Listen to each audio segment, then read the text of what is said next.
Estás escuchando El Observador Internacional.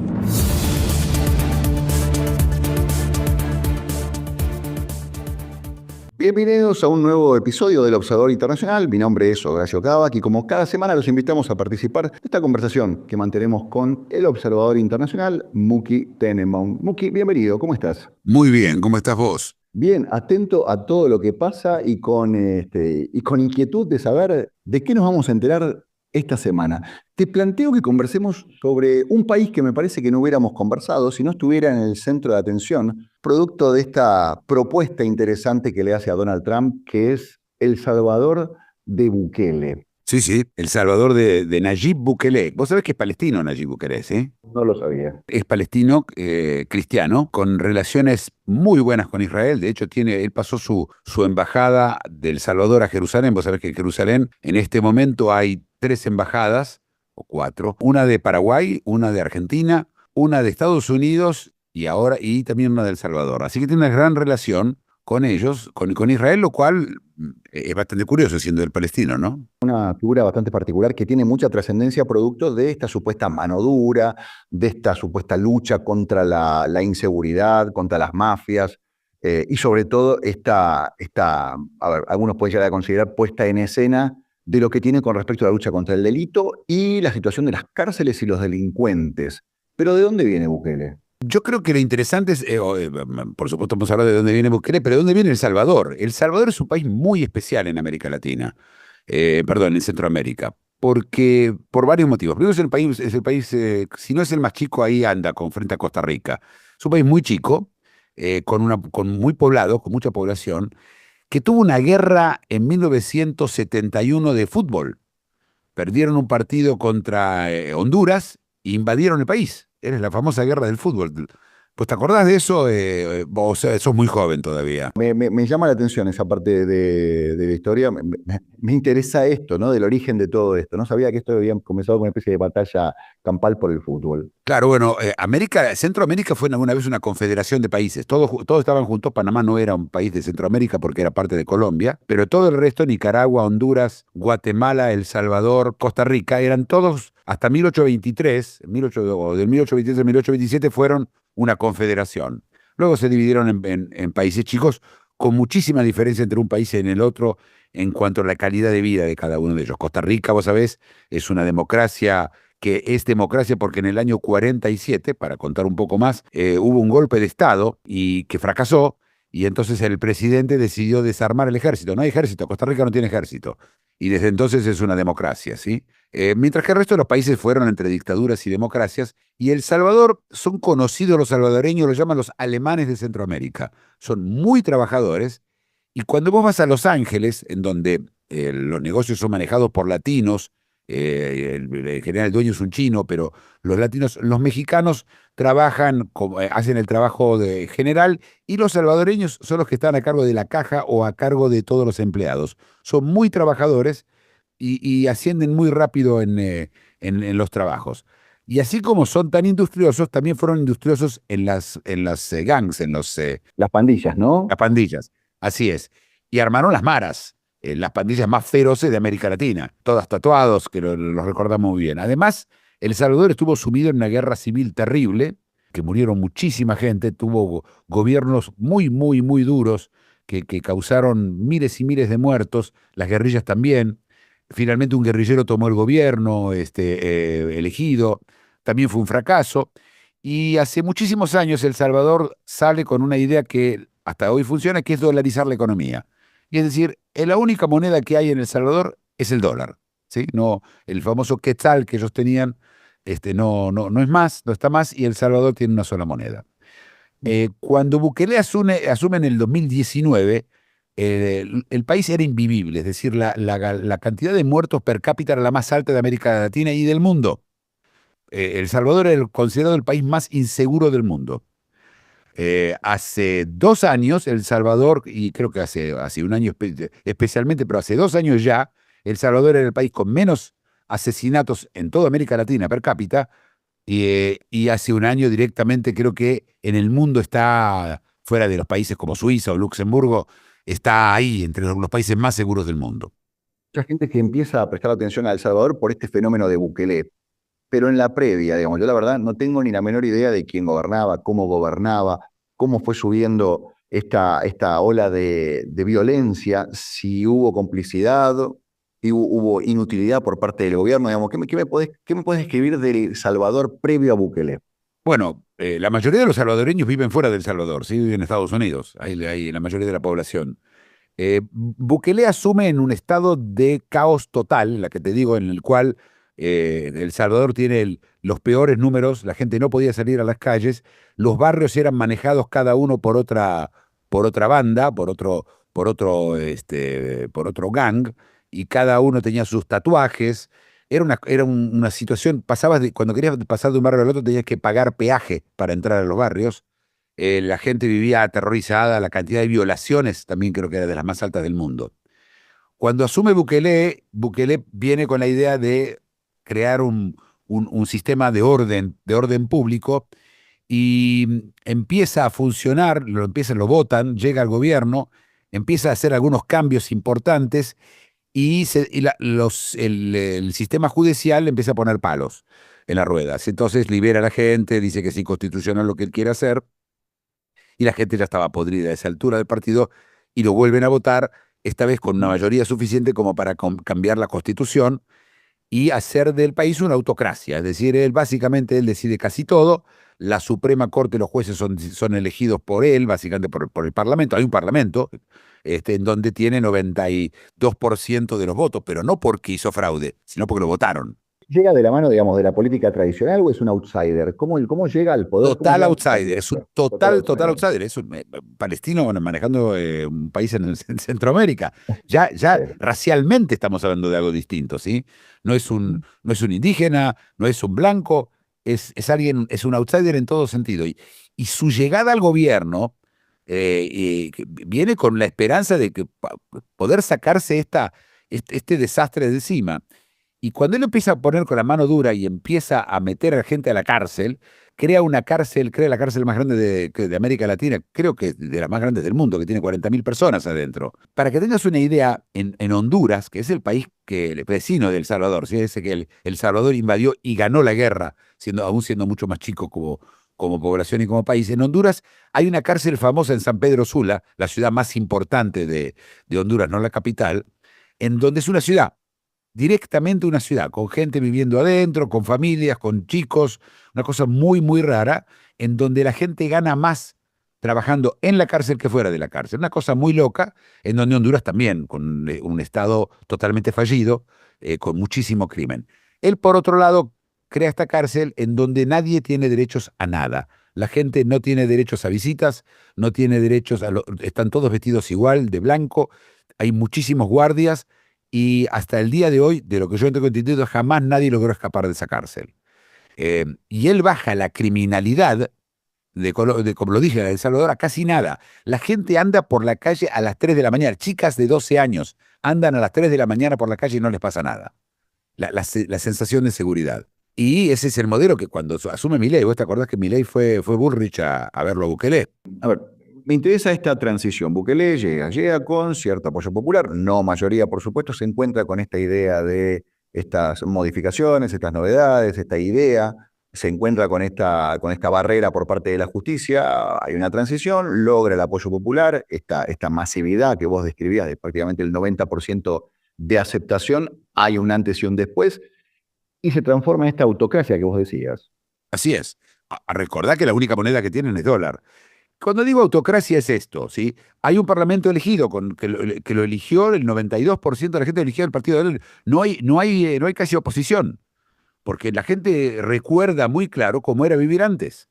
Y la gente prefiere la seguridad, ¿sí? A la democracia y la libertad. La libertad está buena cuando puedes salir fuera de tu casa. Si no puedes salir fuera de tu casa, ¿de qué te sirve la libertad? Claro. Y este es el mensaje de Bukele, que es el mensaje que caló en la gente. Es una autocracia en el sentido que la Suprema Corte responde a él, es una autocracia en el sentido de que las decisiones económicas las toma él, y él decide todo, y la gente está contenta que él decide todo. Esto no es Pinochet, que viene con un golpe de Estado, ¿sí? Lo que sería una votación le ha ganado abiertamente, sin fraude, sin nada. No hay En prácticamente absoluta, oposición. no hay nadie que diga que hay fraude o que haya alguna irregularidad en los votos. Nada, ninguna. Bien, bien, bien. Y este 90% él lo aprovecha para avanzar en esta clase de reformas, sin entrar en la parte de seguridad o la lucha contra la inseguridad, que es como que lo que tiene más prensa de Bukele. A nivel económico, ¿está mejor El Salvador desde la llegada de Bukele? No especialmente. El Salvador, como te digo, son gente muy trabajadora, exportan casi todo a Estados Unidos.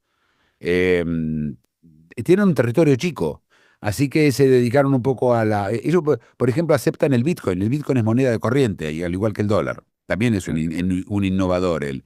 Y Él fue uno de los primeros líderes en recomendar y en invertir dinero del Estado en Bitcoin en su momento. así es, así es. Y hay, los cajeros automáticos te expenden dólares o Bitcoin, lo que vos quieras. Y no hay una moneda local, no hay nada. Tienen un banco central que no sé para qué lo tienen, pero la política monetaria no la fija el banco de ellos. El problema es que en Estados Unidos la tasa de interés es relativamente alta, y cuando vos querés tener, si bien te da mucha estabilidad económica, también te cuesta mucho tomar préstamos, etcétera, para poder hacer negocios.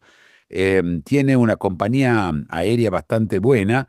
Yo conozco, personalmente conozco al dueño del periódico más importante que tienen. Lo conocí en la época pre-Bukele. Me acuerdo el miedo que él tenía siempre que lo secuestren, etcétera, cosa que por supuesto ya no existe más. Pero Bukele tiene una situación económica bien, nada brillante, porque el país tampoco nos da para eso, ¿sí?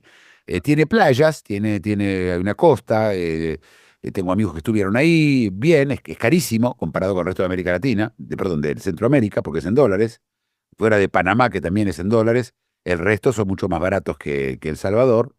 Y acá viene la cosa especial, que basado en todo esto, primero que Trump sale en contra de él en las elecciones. Esto es importante, porque Trump acusa a Bukele de mandar, de como tienen tanto miedo en El Salvador, las maras, este grupo de esta banda de asesinos, se escaparon a Estados Unidos.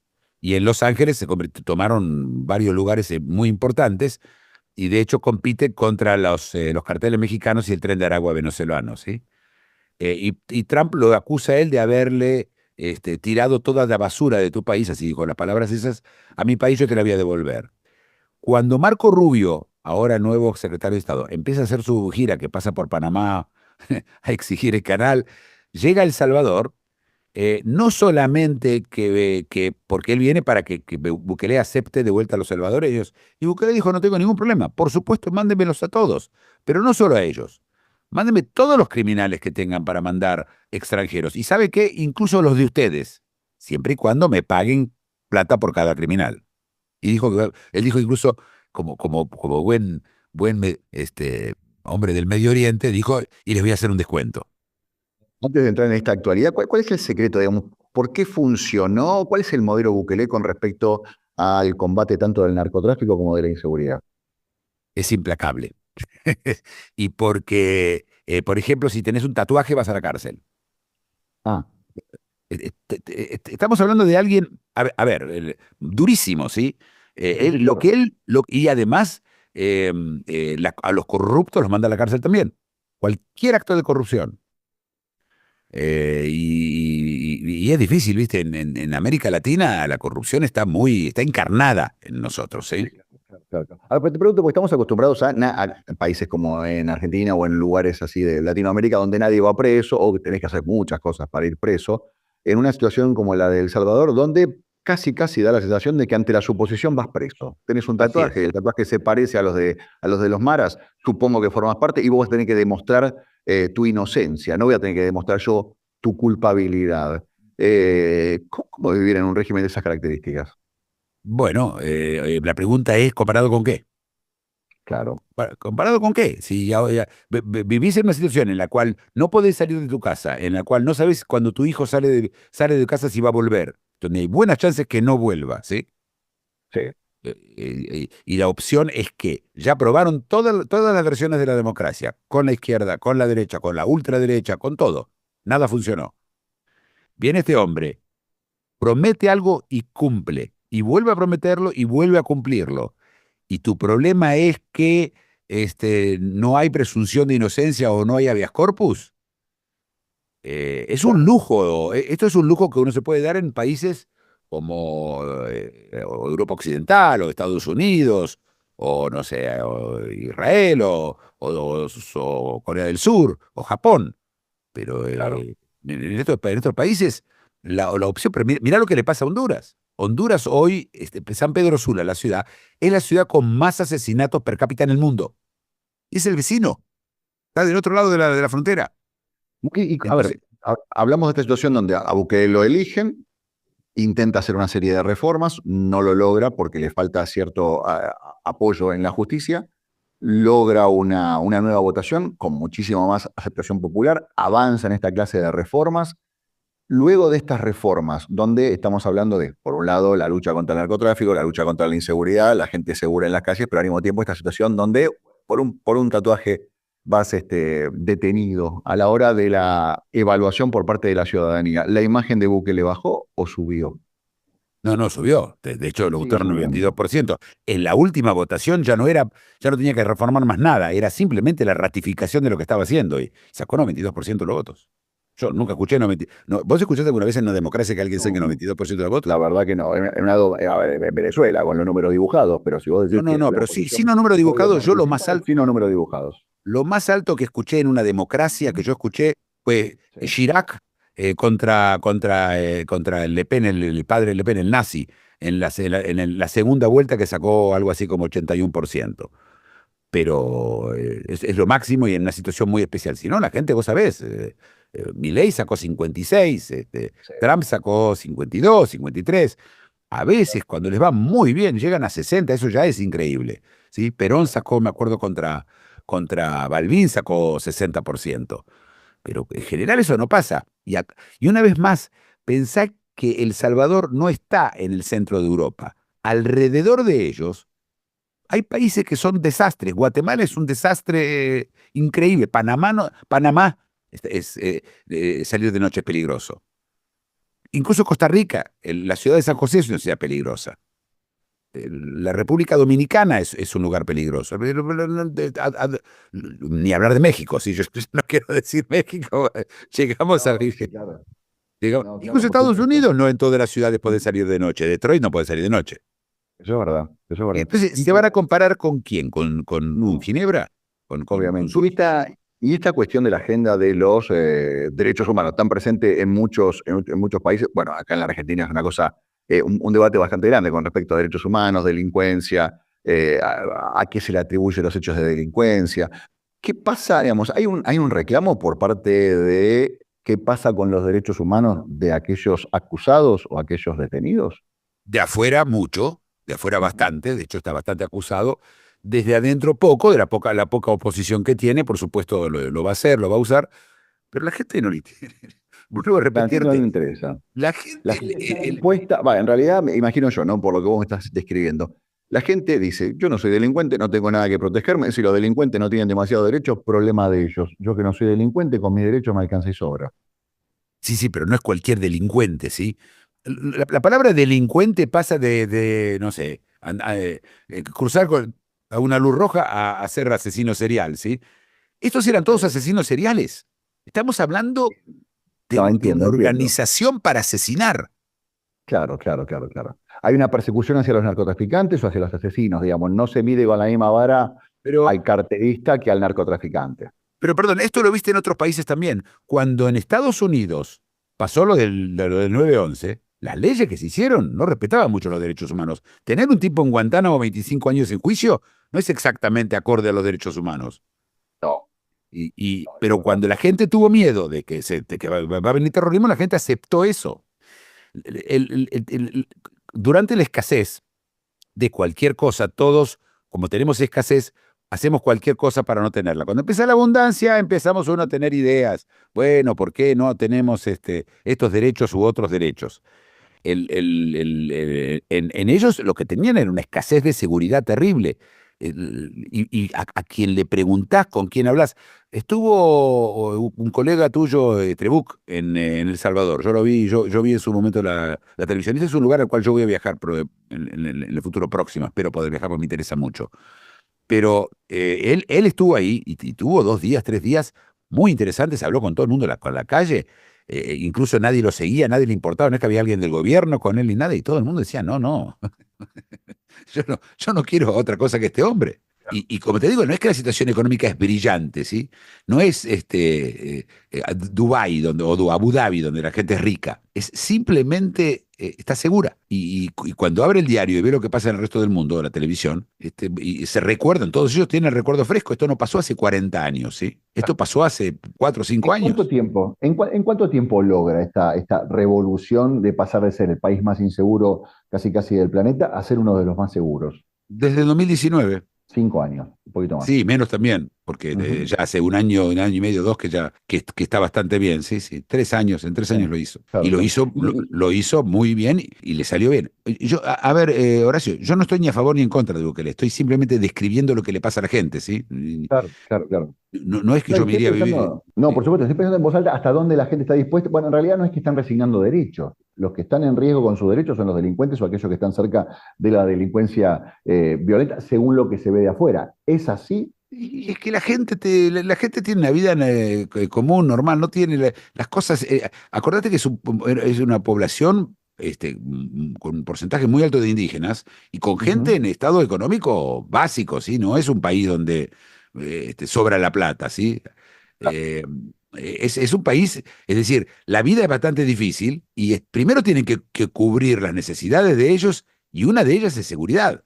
Es decir, en la famosa pirámide de Maslow, el segundo peldaño es el de seguridad, ¿sí? Y hasta que no cubrís eso, y después tenés la memoria, ¿sí? Te recordás lo que te pasó hace poco. No, esto no pasó en la Edad Media, ¿sí? Esto pasó hace un rato. Entonces la gente tiene la memoria muy clara. Ni hablar de las víctimas. ¿Vos entendés la cantidad de víctimas que hay en El Salvador que pasaron de víctimas de las maras? Sí, me quiero detener en esto que vos planteabas en el principio de la relación entre Bukele y Trump, donde Trump prácticamente le decía, me estás sacando la basura de tu país y me la estás tirando en mi país. Evidentemente, al encarcelar, al perseguir a los narcotraficantes, imagino yo, no se desactiva una organización de esas características. ¿Qué pasa con los maras? ¿Se van a Estados Unidos? ¿Hacia dónde los expulsa a aquellos que no han quedado detenidos? No se expulsan, se escapan, ¿sí? Está dividido, yo te digo, una parte chica de ellos se convierten al buquelismo, se enderezan, si uno quisiera pensarlo con esos conceptos. Una Ajá. gran parte se escapa a Estados Unidos hay en los países vecinos también, ¿eh? Hay maras ahora en México, poco menos, porque ahí están los carteles que los tienen, que son grandes enemigos, pero en Honduras. Se van para allá, pero máximo la mayoría se fue a Estados Unidos. Y forman allá familias de maras que son bravísimas en Estados Unidos y se matan contra los carteles. Vos te imaginas lo que debe ser eso, ¿no? Los baños de sangre que hay en Los Ángeles entre estos dos grupos. Y después empezaron a distribuirse por el resto de Estados Unidos, ¿eh? Los maras aparecieron en otros lados, no como el Tren de Aragua, pero bastante. Y los maras son todos tatuados. ¿Sabes qué? Yo creo que están inspirados en la yakuza japonesa. ¿Te acuerdas que ellos también son todos tatuados, ¿sí? Supongo que debe haber venido de ahí la inspiración y estar en la cárcel siempre con los tatuajes de la cárcel, que es algo que existe en Rusia y existe en muchos países, ¿sí? En la primera semana de febrero hubo recientes anuncios. Uno particular es el que hacías referencia recién, esta propuesta de Bukele de brindar un servicio de alojamiento de delincuentes. ¿Es una provocación? ¿Es un hecho de marketing o realmente tiene factibilidad esto? No, no tiene factibilidad. Hay que ver qué va a hacer Estados Unidos con esto, pero ese de convertirse en el Alcatraz de Estados Unidos. ¿Te acordás la isla de Alcatraz, donde tenían a los prisioneros, o el Sing Sing de Estados Unidos? Pero aparte, viste, y dijo, y la otra cosa que hizo él en las cárceles, él a la gente que no son asesinos y no son violadores, los hace trabajar, y trabajan en textil, y están trabajando en la cárcel, ¿sí? A las personas que él va a recibir, él dijo, tienen que ser criminales que ya tienen condena firme, cosa que en Estados Unidos no importa porque no existe el concepto de condena firme. Una condena en primera instancia es condena. La condena firme es un concepto más bien romano, es más bien de Argentina, de los países como España, etcétera. Pero que tenga condena, que esté condenado, y en ese caso ellos va a cumplir la condena en una cárcel en El Salvador, pero no solamente de los salvadoreños, que por supuesto los va a aceptar todos, dijo sin ningún problema, sino que mexicanos, venezolanos que hayan, en vez de que los manden a su país de origen, que los tenga él. Vos sabés que en Guantánamo ahora acaban de abrir una cárcel temporaria de 30.000 personas, que ahora se va a terminar de habilitar, para que Estados Unidos los mande a Guantánamo. Pero esto es mucho más barato que Guantánamo, porque él cobra por recluso. Pero no solamente, él incluso lo aceptó, lo ofreció para reclusos americanos. Yo creo que ahí va a haber problemas constitucionales no menores, pero para los extranjeros lo veo factible y lo veo como un negocio más, ¿sí? De El Salvador, que le va. Viste, los países estos viven de los remitos, de lo que la gente, de los que su gente desde el extranjero remite a El Salvador. Eso, la mayoría de la entrada es del Salvador, de ahí viene la plata, ¿sí? Y esto sería como un remito, como un remito de alguien que está. A lo largo del año, vos venís anticipando una serie de cosas. A ver, antes de confirmar que Trump era el futuro presidente de los Estados Unidos, vos venías planteando una serie de escenarios y venías intuyendo con que parte del modelo Trump iba a ser reclamarle a los países que le paguen a Estados Unidos por los servicios prestados. Vos querés seguridad en Medio Oriente, pagame. Vos querés seguridad en Europa, pagame. Vos querés que te ayude, pagame. Y acá es el primero que le está diciendo a Estados Unidos, vos querés que yo te ayude, pagame. No, pero, acá estás prestando un servicio, y es un servicio que es Claro, más barato que tener en los Estados Unidos. Es mucho más barato lo que le va a cobrar El Salvador, aparte, como te dije, dijo que le va a hacer un descuento. Esto es real, ¿eh? claro, Lo dijo a las cámaras. No, le vamos a hacer un claro. descuento, porque, como te dije, en el Medio Oriente el descuento es parte de ese es el bazar, ¿sí? En Sí, donde claro. se discuten los precios. Pero al contrario, él lo que le está haciendo es haciéndole ahorrar plata a Estados Unidos. Trump vino con la idea, estamos gastando mucho, no tenemos la plata, tenemos una deuda externa gigante, no sé, todo el mundo se aprovecha de nosotros, basta. Acá no. Acá dice, yo acepto que me mandes todos los salvadoreños que están ilegales ahí, y además te voy a dar un servicio para los criminales, para cada uno de los criminales. Lo demás no, lo demás Estados Unidos, de hecho, mantiene, da la seguridad a Europa, y Europa no está pagando los gastos, no está pagando la OTAN, Europa, así lo que deberían pagar. Y entonces él dijo, ahora se terminó, no solamente van a pagar, sino que además me van a pagar con aranceles. Esto está dirigido también a Japón, a Taiwán, a Corea del Sur, toda Europa, y supongo que lo va a hacer también para los países que se portan mal, tipo Brasil, ¿sí? Para ellos. Últimos días hubo novedades con respecto a algo que también habías anticipado, que era el hecho de este proteccionismo de Trump, que algunos decían es un proteccionismo económico, y en realidad son sanciones económicas con una especie de proteccionismo geopolítico. Vos no me cuidás la frontera, te voy a sancionar económicamente. Vos no custodiás el narcotráfico, yo te voy a sancionar económicamente. Pasó con México, México aceptó la regla de juego, pasó con Canadá. Canadá acepta las reglas del juego y algo muy reciente tiene que ver con algo que también me habías anticipado, que es qué va a pasar en Medio Oriente con la llegada de Trump, algo que se intuía que iba a tener respuesta en forma rápida. Hace horas nada más empieza a haber algunas novedades. Termina una reunión con Benjamín Netanyahu, primer líder mundial, que pasa a visitarlo a Trump como presidente electo. ¿Y qué sucede luego de esa reunión? Sucede algo que aparte nadie sabía, nadie sabía que lo iba a hacer, que avisa de que él tiene una solución para el tema de Gaza. Ya había hablado de sacar a la gente de la franja de Gaza, pero lo que no se sabía cuál era el plan después. Y Estados Unidos se va a apoderar de la franja de Gaza, la va a limpiar y la va a convertir en un lugar de vacaciones precioso, y va a traerle muchos trabajos a los americanos que van a venir a desminar el lugar. El lugar está destrozado, ¿sí? Y además llenos de minas personales. Es realmente un lugar muy, muy difícil.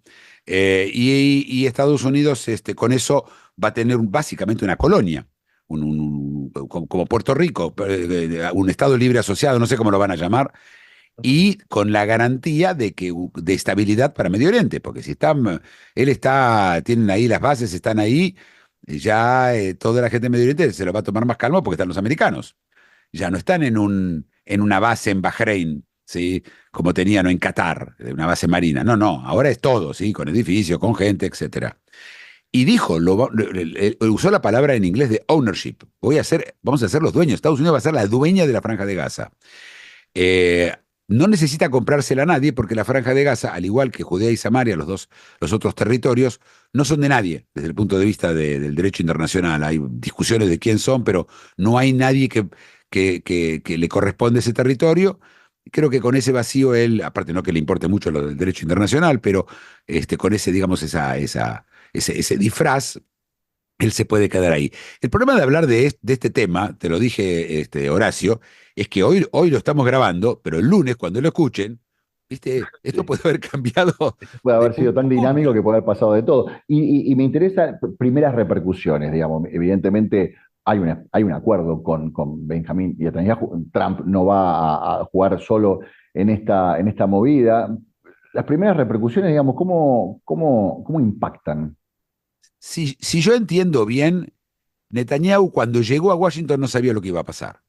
Se Ah, bueno, sientan en la reunión, Trump le dice, mira, tengo esta solución, vamos a construir. Él es un constructor, él que entiende. Él dice, vamos a hacer construcciones. Dice, el lugar, it's a demolition site, es un lugar para demoler, no es un lugar para vivir. Ni los soldados pueden vivir ahí. Fue un codazo hacia los soldados israelíes para que no se queden. Y después que se lo dijo a Netanyahu, Netanyahu quedó, lo tenés que ver ahí después en la conferencia de prensa, sonría con cara sorprendido. ¿Sí? Mirá que hay que poder sorprender a Netanyahu. Y claro. después salieron, bueno, los demócratas los demócratas se sacan cada 5 minutos sobre cualquier cosa, lo que sea, los ministros que tienen que ir, cualquier cosa, los demócratas están bastante perdidos, se sacaron ellos y después empezaron los países. Arabia Saudita dijo de que ellos exigen que haya un Estado palestino. eh, Egipto dijo que esto, que no se puede sacar a la gente, mover a la gente y que esta es la tierra ancestral de los palestinos, cosa que tampoco no es verdad, porque Gaza no había nadie, hasta hace, no sé, hasta 70 años no había nadie en Gaza. Eh, y de hecho estaba controlada por Egipto. Toda la historia de la Franja de Gaza tiene una historia muy poco importante, pero está sobre el mar, está en un muy lindo lugar desde el punto de vista del clima, es fabuloso, ¿sí? Como el clima en general en toda esa zona, clima mediterráneo. Y salieron después, salió China diciendo que está en contra, que tiene que haber dos estados, pero todo muy livianito, nadie se atrevió. De hecho, Rusia sacó algo muy, muy, muy tenue, porque Rusia no se quiere pelear porque quiere que Estados Unidos obligue a Ucrania a llegar a un acuerdo. Así que Rusia justamente se cayó medio la boca, e Irán, a la cual se le acaba de instituir sanciones secundarias, que terribles, son terribles, y es que no solo no va a poder, no puede vender el petróleo, no se lo puede vender a nadie, porque a quien le venda el petróleo, ese país también va a ser sancionado, que eso era China, así que se va a quedar sin plata, y están bastante desesperados porque Israel les destruyó las defensas aéreas, están a la merced de cualquier ataque, y entonces salieron justamente hablar sobre el tema de la arma nuclear, que ellos no quieren tener armas nucleares, pero no mencionaron el tema que en general Irán se mete enseguida. Yo diría que las respuestas más fuertes vinieron de Europa, que gritaron, esto no se puede, se va en contra del derecho internacional de sacar a una población de un territorio para llevarla a otro, y que eso no se puede hacer y están en contra. Pero la verdad es que si Trump lo quisiera hacer, no sé cómo logísticamente se hace, pero si Trump lo quiere hacer, no hay nadie que lo pueda parar. Recién hacías referencia a la reacción de Rusia con respecto a esta cuestión de compás de espera. Está esperando también resolver. Trump, evidentemente, también tiene una visión con respecto a esto. Y sorprende, ¿no? Te lo pregunto por una cuestión de actualidad. Un Zelensky que está en cierta forma empezando a aceptar la posibilidad de que haya un diálogo para resolver el conflicto. No solo un diálogo, está dispuesto a perder territorio. Zelensky ya venía con con el copete bajo, y la verdad es que es un tipo que se adapta, es increíble. Este tipo era un cómico, se convierte en presidente, se adapta a ser presidente, le invaden el país, se adapta a ser un presidente de un país en guerra, y después cuando se da cuenta que se pierde la elección en Estados Unidos, va y se adapta a la nueva realidad, que vas a perder territorio, sí, eso no hay duda que va a perder territorio, tratando de que esto no sea un desastre para él. Y sí, sí, Zelensky entendió muy bien. Es realmente, para mí, demostró, como diríamos en Argentina, mucha muñeca.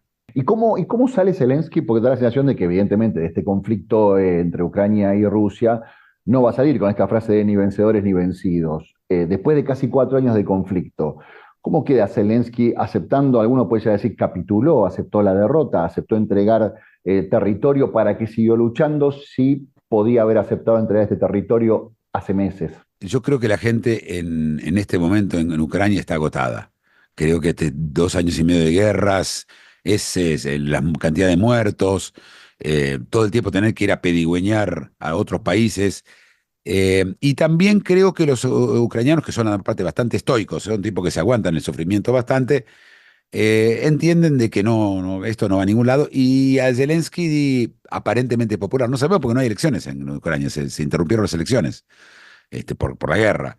Así que no sabemos cuán popular es Zelensky, si puede haber, pero es que no hay otras opciones, no es que Ucrania pueda hacer algo, ¿sí? Pues imagínate si mañana llegan a un acuerdo y Estados Unidos deja de ayudar a Ucrania y Europa, que trata de no gastar demasiada plata porque les gusta mucho jubilarse a los 60 años, ¿viste? Se va a quedar solo y él sabe, y yo creo que la gente lo entiende eso también. Yo creo que Zelensky va a tener que vender esto, pero yo creo que el pueblo va a querer comprarse, va a querer sacar el tema de encima.